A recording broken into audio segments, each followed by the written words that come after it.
Halo, saya Maria Sri Putri Ningsi Bulolo dan teman saya Dewi Mandraha. Kami dari Politeknik Wilmar Bisnis Indonesia dari Prodi Manajemen Pemasaran Internasional. Nah, dosen pengampunya adalah Dr. Hendra. Yang pertama itu ya, atau case study yang pertama adalah Sullivan Ford Auto World. Nah, pertanyaan pertama, apa perbedaan mobil pemasaran dengan layanan pemasaran untuk kendaraan yang sama? Bandingkan, oke? Baik, menurut kami, kalau mobil pemasaran adalah di mana seseorang melakukan seluruh proses yang dimulai dari mengantarkan produk langsung ke pelanggannya dan langsung menerima umpan balik dari si pelanggan. Apakah si pelanggan puas dengan apa yang mereka berikan? Semua ini bertujuan untuk mengetahui pasar yang tepat bagi produk mereka sehingga mendapatkan respon yang baik dari pelanggan. Ini salah satu promosi dan penjualan produk ke calon pembeli dan pelanggan tetap. Berbagai aktivitas yang terlibat dalam pemasaran produk melibatkan analisis pasar, identifikasi permintaan konsumen, perancangan dan pengembangan produk, penetapan harga, penerapan produk baru, komunikasi periklanan, penentuan posisi, pendistribusian, penjualan, review, dan umpan balik dari pelanggan.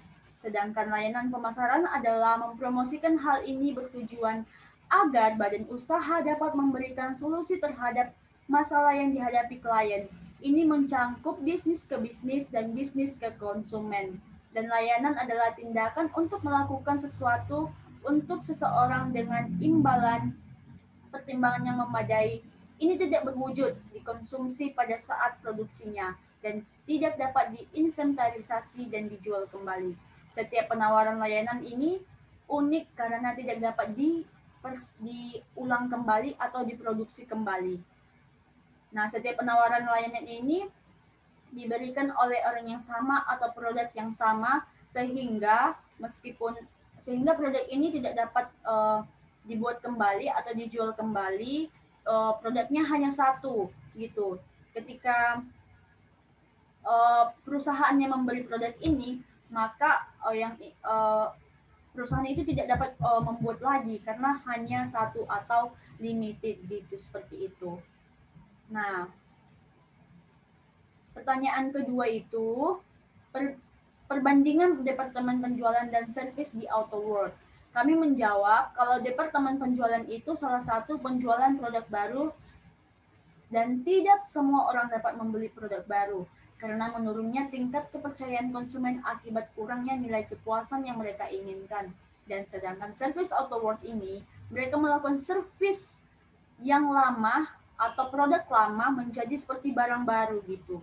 Dan tidak hanya itu, mereka juga menjual produk baru, namun mereka sudah menetapkan harga di setiap produk yang mereka miliki. Nah, seperti itu. Dan tiga, dari perspektif konsumen, kesejahteraan berguna, apa yang Anda lihat antara mengoperasikan penjualan mobil dan dealer service dan mengoperasikan layanan kesehatan? Nah, kami menjawab dalam menilai produk mereka dan menilai kepuasan oleh si konsumen dan menanyakan keluhan si pelanggan agar cepat untuk dirubah atau diperbaiki oleh badan usaha. Nah, kalau seperti misalnya saya, setiap produk yang saya tawarkan ke orang, saya harus berani untuk berkomunikasi dan menanyakan apa sih keluhan mereka, apa sih yang menjadi kekurangan dari produk saya, agar saya dapat memperbaikinya, agar saat saya menawarkan produk baru, si pelanggan bisa lebih puas lagi dari sebelumnya, seperti itu. Nah, nomor 4 itu nasihat apa yang akan Anda berikan kepada Carol Sullivan Diaz?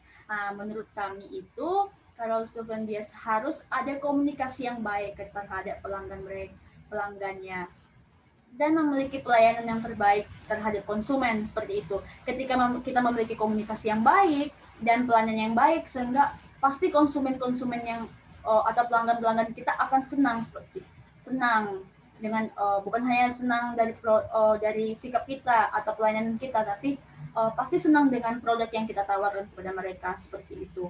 Dan tetap semangat meskipun semua itu berat, karena hidup ini hanya tantangan dan butuh proses, seperti itu. Saya Maria dan Dewi Mandraha. Ini adalah salah satu permasalahan yang telah kami jawab. mengenai case study pertama. Terima kasih.